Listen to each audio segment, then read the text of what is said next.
Bem-vindo a todos, a todos e todas ao programa A Política Nua e Crua, do canal Arte Agora. Esse programa é um manifesto de resistência, onde a gente tira o terno, as máscaras e entrega o fato como ele é, sem filtro, sem rodeios e em defesa da nossa soberania e da nossa democracia. É isso que nós estamos procurando fazer com esse programa. E para começar o programa, nós vamos iniciar a leitura do nosso editorial. Por quê?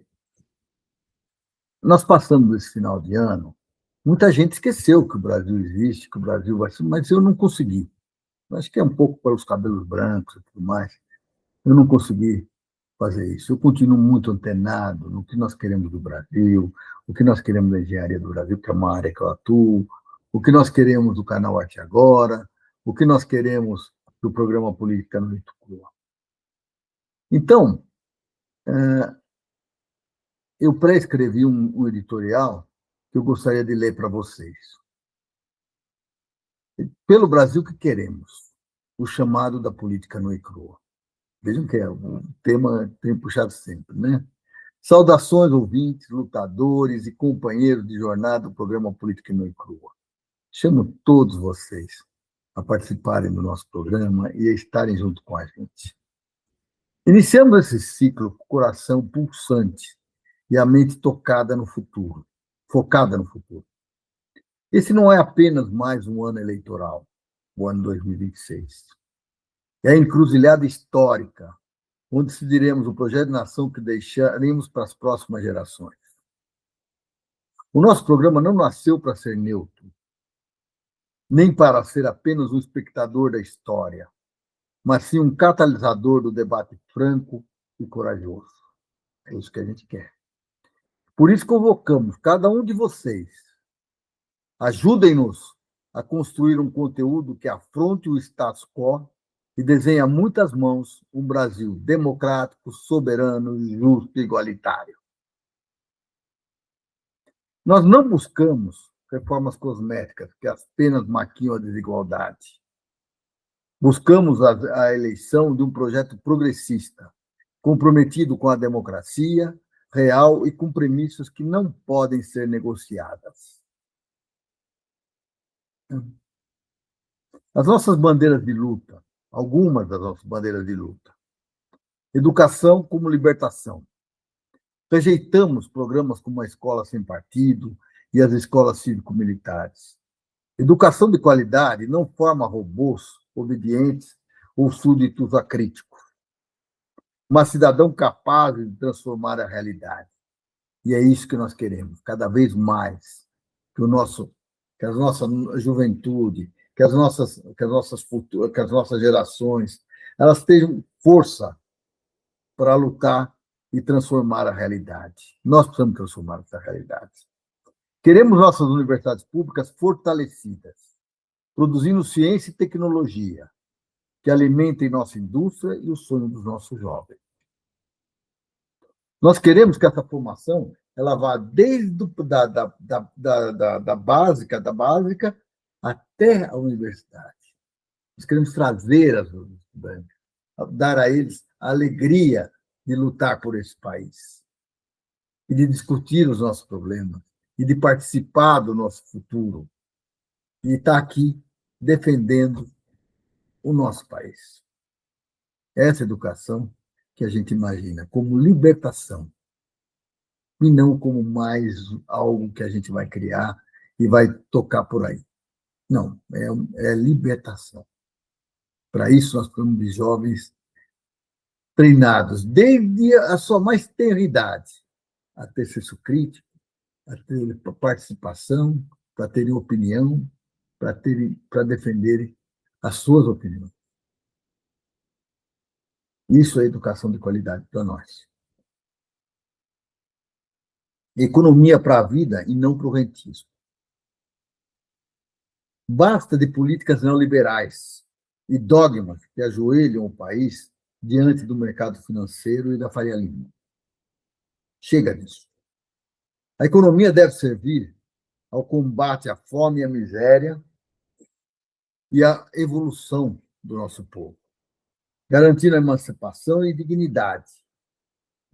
Nós temos que garantir isso, a emancipação e a dignidade do nosso povo. Isso exige políticas que não estejam atreladas à Faria Lima. Exige o fim do Banco Central independente do povo. Ele é independente, não é independente do mercado financeiro, ele é independente do povo. Isso nós temos que acabar. Que hoje é servil ao grande, hoje esse Banco Central, independente entre aspas, é servil ao grande capital. E a retomada de uma política que priorize quem trabalha. É isso que nós vamos fazer. Nós não podemos ter uma política que prioriza quem dos rentistas. Nós temos que priorizar quem trabalha, quem constrói esse país e quem desenvolve esse país. Soberania e recursos naturais. O petróleo é nosso, é só nosso. É inadmissível que a Petrobras priorize o pagamento de dividendos bilionários a acionistas estrangeiros, enquanto o povo paga caro pelo gás e pelo combustível.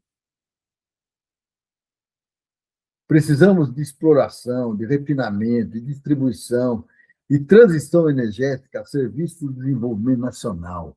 Nós temos que estar focados nisso. A Petrobras tem força para isso. Mas ela não tem, ela tem know-how e conhecimento para isso.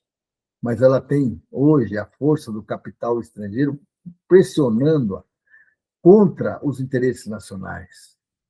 Essa política de vender campos de petróleo, de vender campos de pré-sal e tudo mais, está errada.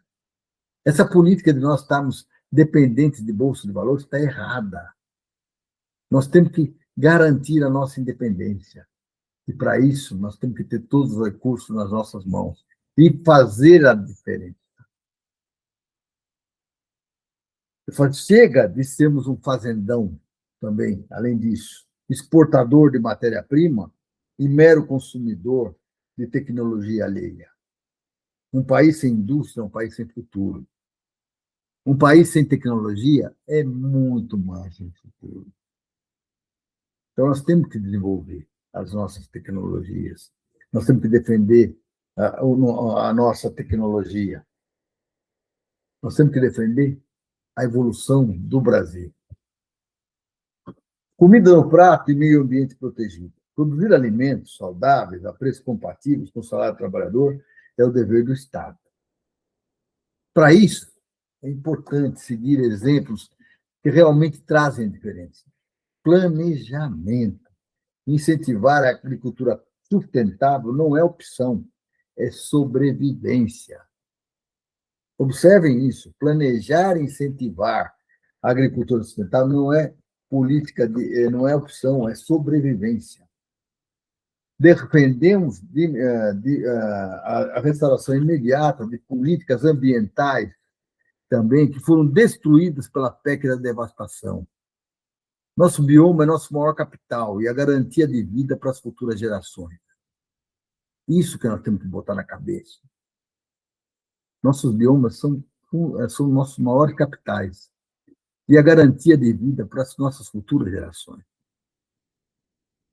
Para que a gente possa fazer isso, também nós temos que estar em 2026 muito antenados em que congresso nós queremos para esse país. Então, um novo congresso para o nosso Brasil. Chega desse congresso que está aí hoje. A eleição presidencial é o topo, é o que nós queremos, mas é pouco. É pouco, porque nós temos um equilíbrio dos três poderes: o poder judiciário, o legislativo e o poder executivo. Agora, quando um desses poderes é chantagista e usa o poder que tem para se locupletar, para se aliar a interesses escusos desse país, é um problema. O que nós queremos, afinal de contas, para esse projeto de país? E quem deve ser as pessoas que devem nos representar? Isso é extremamente importante. Então, por isso que eu digo, a eleição presidencial é o topo, mas a base se constrói no legislativo. Não podemos mais adiar a tarefa de varrer as emendas PIX, emendas secretas, mordomias, que sustentam políticos focados apenas na autoperpetuação e no jabá das obras sem estratégia. Uai, tá estranharam falar em jabá e falar em autoperpetuação? Uai, que alternativas têm alguns políticos novos de se colocarem na política, se colocarem suas ideias, de defenderem suas ideias, contra um Congresso que durante 4 anos mama na teta do Estado, retira dinheiro do povo brasileiro, que poderia estar ajudando a desenvolver esse país, a levar esse país para frente, a desenvolver novas infraestruturas, novas tecnologias, desenvolver tecnologia, desenvolver o país, saúde e tudo mais. Eles levam para quê? Uma boa parte desse orçamento fica nas mãos do Congresso atual, que usa esse dinheiro para quê? Para fazer estrada para suas próprias fazendas, para tratar os seus currais eleitorais e também para conseguir o jabás das pessoas que estão trabalhando para eles para desenvolver esses projetos. É isso que eles fazem. Nós precisamos de representantes que tenham um projeto e não apenas preço. Olha esse detalhe. Os nossos políticos não podem ter nada além do que projeto. Eles não têm que ter preço. Isso é contradição absoluta contra o que a gente quer desse país. E assim, nós temos uma série de questões, a questão da saúde, a questão do transporte, a questão da infraestrutura, a questão do desenvolvimento do país tem que ser discutido amplamente. E nós temos que, neste programa, usar esse espaço para fazer isto, apenas isso. E aí, vamos fazer um chamado à ação, a força que vem das ruas. Nós não podemos negar isso. Sabemos que o debate institucional é o campo de batalha, mas a vitória só será real se houver pressão popular organizada. Nós já provamos isso. Quando a gente teve capacidade de organizar as pessoas e mostrar a nossa força, tudo mudou. Basta lembrar a PEC da bandidagem, que passou pelo Congresso e depois foi derrotada no próprio Congresso passou pela Câmara dos Deputados, depois foi derrotada no Senado e foi derrotada na própria Câmara dos Deputados quando ela voltou completamente por número total de votos. Então, isto é uma questão, essa é uma demonstração real. Nós temos que trabalhar e conduzir a pressão popular organizada. Como diz a canção, é preciso estar atento e forte. É isso, é preciso estar atento e forte. Não basta votar. É preciso participar, questionar e mobilizar. Apenas a movimentação das ruas e a conscientização nas bases são capazes de reverter o quadro de desmonte pelo qual o país passa. E continua passando. Nós conseguimos recuperar algumas coisas depois daquele governo anterior. Mas nós ainda somos dependentes do capital externo, nós ainda somos capital do financeiro, do rentismo, e a indústria está desmontada, e a agricultura não está focada na produção de alimentos de qualidade para o povo brasileiro, está preocupada em vender produtos para o exterior para comprar produto importado com alta tecnologia. É errado isso. É errado isso. A China é um bom exemplo. Vamos planejar a nossa economia para a evolução desse país. Esse editorial é um pacto entre o microfone e o ouvido, entre quem fala e quem faz. Vamos colocar o dedo na ferida, expor as contradições e organizar o povo para que o Brasil volte a pertencer aos brasileiros. A política não é crua, porque a verdade liberta, mas a organização transforma. É isso que a gente tem que fazer. É isso que a gente tem que refletir e pensar a respeito desse editorial. Então, com isso, a gente encerra essa leitura comentado nesse editorial que eu preparei para vocês, mas que chama a ação e que chama a que nós, esse ano é um ano vital para o povo brasileiro. Nós não podemos permitir que ideias que estejam contrárias ao desenvolvimento do futuro desse país prosperem. Chega. Chega de maracutaia, chega de criar alternativas para quem não merece. Nós temos que pensar no povo brasileiro e no futuro do nosso país e do país que nós queremos construir, um país democrático, que seja soberano, que seja socialmente justo e que seja igualitário o mais possível. É isso que nós esperamos. Depois da leitura desse editorial, eu olho para os outros fatos que a gente tem que colocar e eu vejo que nós temos uma tarefa muito importante, que é de chamar a atenção de vocês para questões que são fundamentais, não só para o Brasil, como também para o mundo. A agressão à Venezuela praticada pelos Estados Unidos é inconcebível.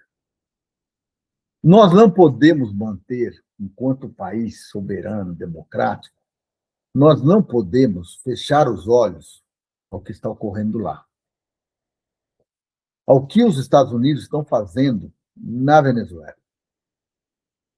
E lá tem uma justificativa única. Inventam que é narcotráfico, é isso ou aquilo. Mas, no fundo, eles mesmos já reconhecem que a grande questão é quem tem petróleo manda. E eles querem destruir e sufocar economicamente a Venezuela.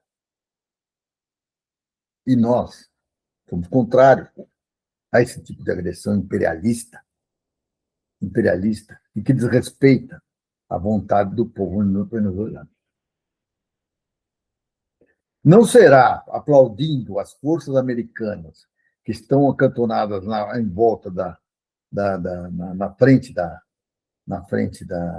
Venezuela, aplaudindo as constantes ameaças do Donald Trump, que nós vamos estar construindo uma América Latina mais forte, mais democrática, mais soberana e mais socialmente justa. Nós estaremos indo contra isso. Porque a partir do momento que eles tiverem força para tomar o poder na Venezuela, eles já destroem. Eles já têm pau-mandados para colocar. Eles já destroem. E se apropriam do maior capital que eles têm, que é o petróleo. Que ainda, muitos de nós dizemos, nós precisamos planejar alternativas para a substituição do petróleo, mas ele ainda é importante. Na Venezuela, no Brasil, na Arábia Saudita, onde for que ele estiver, ele ainda manda. E nós temos que tomar todo cuidado com essa produção de petróleo. Nós, no Brasil, sabemos da importância do petróleo e da importância da Petrobras. Por isso que eu volto a dizer, como sempre disse, o petróleo é nosso. Vamos lembrar dessa mensagem. O petróleo não é para ser trocado para troco de tostões, como tem sido feito, inclusive no governo Lula. Poços de petróleo trocados e vendidos para empresas estrangeiras. Isso não nos ajuda. Como também não nos ajuda a distribuição estar em mão de terceiros. E quando eu paro num posto Petrobras e vejo lá que de Petrobras ele só tem a marca e a sigla não, a identidade visual Petrobras, mas que o produto que está lá veio sei lá da onde, fico muito preocupado. E aí a gente observa também o que ocorre no mercado e o que afeta o povo brasileiro. Nós deixamos de interferir na questão do preço do petróleo, nas condições do petróleo e tudo mais. E aí o que nós ganhamos? Cada dia mais o petróleo, a gasolina, o óleo diesel e o álcool impactam sobre a nossa vida. Mas a Petrobras não produz álcool, quem produz é a usineira. Concordo. Mas não esqueça, Que é difícil o posto que não trabalha com o preço do álcool, 70% do preço da gasolina. É difícil. Mesmo quando o preço na usina cai para mais baixo. Porque hoje, alguns lobbies estão tomando conta do petróleo que é produzido no Brasil, do álcool que é produzido no Brasil. Então, vamos tomar cuidado com isso. A nossa independência exige também a retomada da Petrobras. Petrobras só 50,26% na mão do povo brasileiro é muito pouco. É muito pouco. A Petrobras decidindo fazer, neste ano, descontinuar projetos para esse ano, para garantir os dividendos aos acionistas, é um absurdo. É um absurdo. Esta Petrobras foi construída com o sangue do povo, desde o seu início. Aquele povo que ia às ruas lutar pelo petróleo é nosso, e que muitos deles foram achincalhados, sofreram perseguições, sofreram pressões, até que o projeto andasse e se estabilizasse. É muito perigoso isso. Então, essa é uma das questões que eu vejo como mais importantes para a gente tratar. Primeiro, a independência dos povos. Nós não podemos ficar com o senhor Trump ameaçando o nosso povo e os outros países, o povo de outros países, para garantir a economia americana, imperialista, monarca, safada. Nós temos que estar atentos a isso, muito atentos a este momento em que nós estamos vivendo. Esse é um ponto. Segundo ponto,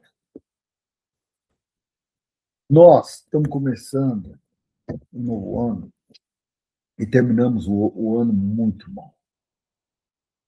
A começar pela quebra de todos os vetos que foram feitos na PL da devastação. Nós estamos, o Congresso destruiu toda a legislação de proteção ao meio ambiente que nós tínhamos. Criou fantasia que o próprio investidor vai se comprometer, olha, eu não vou fazer tão mal assim. Criou fantasias. Não é isso que nós queremos. Nós queremos um meio ambiente equilibrado. Nós queremos um meio ambiente que esteja a serviço do povo brasileiro. Nós queremos que a nossa agricultura seja planificada. Na hora de dar dinheiro, não é dar dinheiro a rodo. Quem vai produzir mais? Não. Eu quero dar dinheiro, mas para quem vai produzir carne a preço bom, a quem vai produzir arroz, feijão a preço bom, a quem vai produzir farinha a preço bom, a quem vai produzir para o povo brasileiro. E depois, que vai produzir para o mercado exterior. Nós temos que pensar isso. Não sou eu que estou dando dinheiro. Mas eu quero fazer. Então tá bom, põe o seu dinheiro no seu bolso. Assuma os seus riscos. Mas, enquanto governo, nós temos que garantir o povo brasileiro. Assim como nós temos que garantir a distribuição do petróleo, para quê? Para normalizar e equilibrar os custos para o povo brasileiro. Não basta produzir mais barato lá na Petrobras e o preço do petróleo está subindo aqui porque as pessoas estão aumentando sua margem de lucro. Isso é inadmissível. Como é inadmissível, nós ainda não temos tocado uma política que é extremamente importante para o trabalhador brasileiro, que é o fim da jornada de trabalho 6x1, sem redução de salários. Os salários já são vistos mais para se pensar em reduzir de salários. Nós temos que acabar com essa política do 6x1. Mas é só isso? Não. Isso é uma das políticas que nós temos que acabar. É uma delas. Nós temos que incentivar políticas na saúde, política na educação, políticas que envolvam soberania nacional. Nós temos que jogar mais, impactar mais, trazer mais investimentos para as nossas universidades, incentivar mais os projetos dos nossos alunos, mas projetos que sejam úteis para o povo brasileiro. Para o povo brasileiro. e que façam que a gente saia desse atraso tecnológico nos qual nós estamos nos colocando nos últimos anos. Até hoje, nós estamos no submundo dos semicondutores. Isso é um absurdo. O mundo hoje exige tecnologia, exige desenvolvimento tecnológico, exige povo educado e crítico para exigir que a gente cresça e que a gente evolua. É isso que nós queremos. É só isso que nós queremos desse nosso momento. Ah, mas você vai discutir no programa se o prisioneiro lá, número 1, lá do golpista lá, foi operado ou não foi operado? Não vou fazer esse tipo de coisa nesse programa. Quero que ele se exploda e que morra na cadeia. O que nós temos que discutir aqui é coisa séria. É coisa séria. E coisa séria não tem nada a ver com saúde de prisioneiro e tudo mais. Nós vamos discutir, sim, melhoria das condições carcerárias do povo brasileiro, dos presos do povo brasileiro. Esse nós temos que ver. Agora, daquele, sei lá, qual o problema? Qual o problema? Está lá, um quartinho 3x4, com todas as mordomias do mundo, recebendo comidinha de casa, eu queria saber quem que paga, provavelmente é o povo brasileiro através das verbas do PL, como é o que me paga a casa dele também, que era o Partido dos Ladrões, né? O PL, Partido dos Ladrões. É isso. Não vamos perder tempo com isso. Nós não temos isso na nossa pauta e nem vamos ter. Então, se eu cometer esse deslize, por favor, me critique. Aliás, aproveitando, eu preciso cada vez mais da participação de vocês. Para criar esse programa não é fácil. Então, eu posto de novo meu WhatsApp, 11 981 81 8501. Entrem em contato comigo, por favor, e tragam as suas críticas, quaisquer que sejam. Eu sou o tipo da pessoa que reflete sobre qualquer crítica, positiva ou negativa. Eu só não reajo a como algumas vezes eu recebi. Ah, porque não sei o que lá, porque você é muito de esquerda, muito. Isso aí, sou eu. Sou eu, que luto por um povo brasileiro, por um futuro nesse país, e que acredito numa série de questões que envolvem melhorias desse povo. Então é isso. Mas eu também não vou deixar de falar de alguns assuntos que estão pendentes. Abrir os arquivos da ditadura militar, dar uma satisfação adequada aos familiares de presos e desaparecidos, presos mortos e desaparecidos, fazer a justiça que todos nós esperamos, é extremamente importante no governo progressista. Não há como. Uma coisa que me chama um pouco a atenção é essa tara de ter medo de enfrentar as questões. Nós acabamos de enfrentar os golpistas, e pusemos na cadeia, não aconteceu nada. Por que não enfrentar o passado negro das Forças Armadas desse país? Por que não? E aí, eu vejo aqui um artigo de um companheiro falando sobre a morte de Carlos Nicolau Daniele. O Daniele morreu pouco antes de eu ser preso. Ele foi preso nesta época do ano, entre Natal, primeiro de ano, nessa fase. Assim. Ele foi preso junto com César Telles, que foi companheiro meu de cela, e com a Melinha Telles, que é uma companheira que eu respeito muito. Ele foi preso e foi levado para a tortura. Ele era um dirigente do Partido Comunista do Brasil. Naquele momento, o Partido Comunista do Brasil travava uma das grandes lutas que aconteceram contra a ditadura, que era a guerrilha do Araguaia. E eles queriam forçá-lo a dar informações. E ele não deu. E foi morto por causa disso. Mas ele, antes de morrer, escreveu na cela forte do doicode: este sangue será, não, este sangue será vingado. Será vingado. Isso que ele escreveu. Esse sangue será vingado. E para vingar este sangue derramado, é preciso memória, justiça, reparação dos crimes causados durante o período militar. E isso nós não vamos deixar de discutir, de participar, e de forçar o o desenvolvimento desse país, para que a gente chegue a esse ponto em que a nação reconheça que um dia atacou patriotas e os destruiu, e os matou, e fez com que desaparecessem. Essa memória, essa bandeira é nossa, é de todos nós, e deveria ser mantida cada vez mais em pé. É muito pouco o que se fez durante os governos democráticos de 2002 para hoje em relação a esse tema.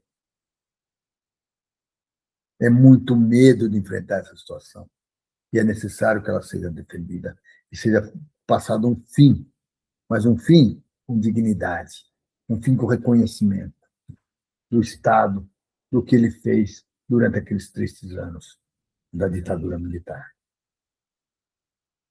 Então, esse é fundamental a gente tratar, e as nossas homenagens ao companheiro. Morreu, mas escreveu a sangue. Esse sangue será vingado. Isso é fundamental.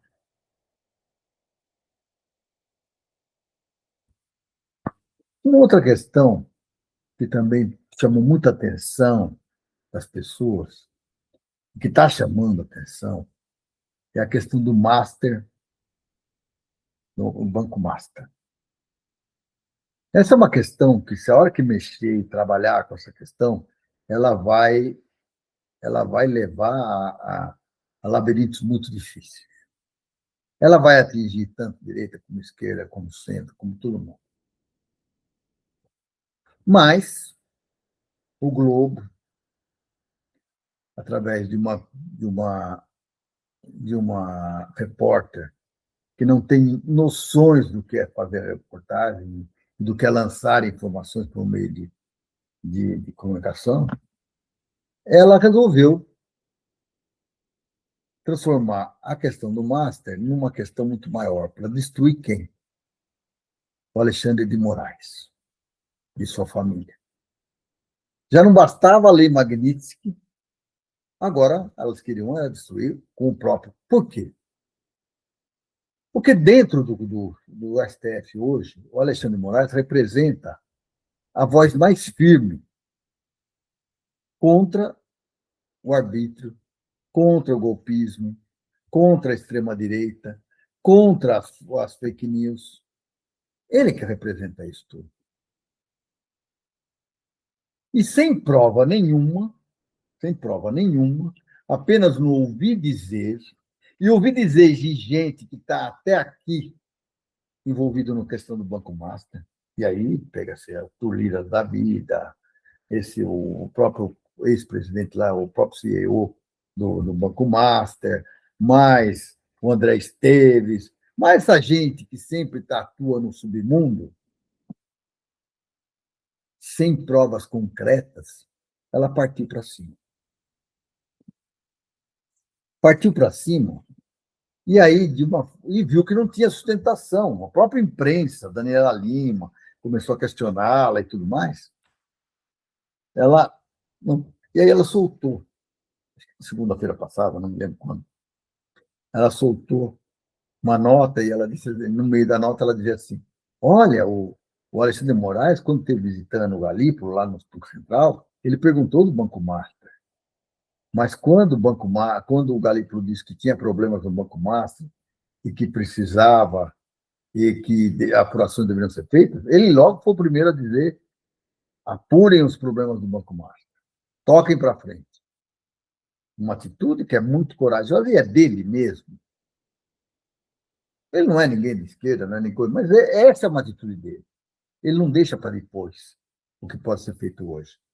E aí ela disse isso e sumiu. Ou seja, criou e não disse: eu sou o que há de ruim nessa imprensa. Aquela imprensa lavajatista que destruiu destruiu empresas, destruiu pessoas, reputações libadas, e equiparou-as a outras que nunca tiveram qualquer credibilidade. E promoveu o que há de maior câncer que aconteceu nesse governo, nos governos após a ditadura de 64, que foi a volta daquele infeliz que hoje está preso, que tentou um golpe de Estado, né, contra a democracia nesse país, que vendeu a soberania brasileira e que, mesmo durante o processo que o Alexandre de Moraes estava promovendo contra ele e seus comparsas, teve a ousadia de incentivar o governo americano, que não é um governo democrático, que é um governo também ditatorial, a insurgir contra a economia brasileira. É um completo absurdo. Então, este programa vai terminar com um chamado a todos vocês. Um chamado a todos vocês. Nós não podemos bater palmas ou dar guarida para essa imprensa de segunda linha que está sendo utilizada para destruir os nossos valores, a nossa sociedade, os nossos bons políticos e as pessoas que lutam por alguma coisa. Repito, Alexandre de Moraes não é da esquerda que eu participo, eu acredito, mas é um democrata. Ele defendeu a democracia. Se não fosse a ousadia dele, a gente não teria defendido essa democracia. Então, é fundamental nós mantermos e defendermos quem nos ajuda a defender a democracia. E aí, eu volto a dizer uma questão, para terminar esse programa, que nós convocamos cada um de vocês. Ajudem-nos a construir um conteúdo que afronte o status quo e desenhe a muitas mãos um país democrático, soberano, justo e igualitário. É isso que nós esperamos de vocês. O programa A Política Nua e Crua chama-se A Política Nua e Crua porque a verdade liberta, mas a organização transforma. E nós temos que ajudar nessa organização e nesse debate. E com isso, eu encerro o programa de hoje.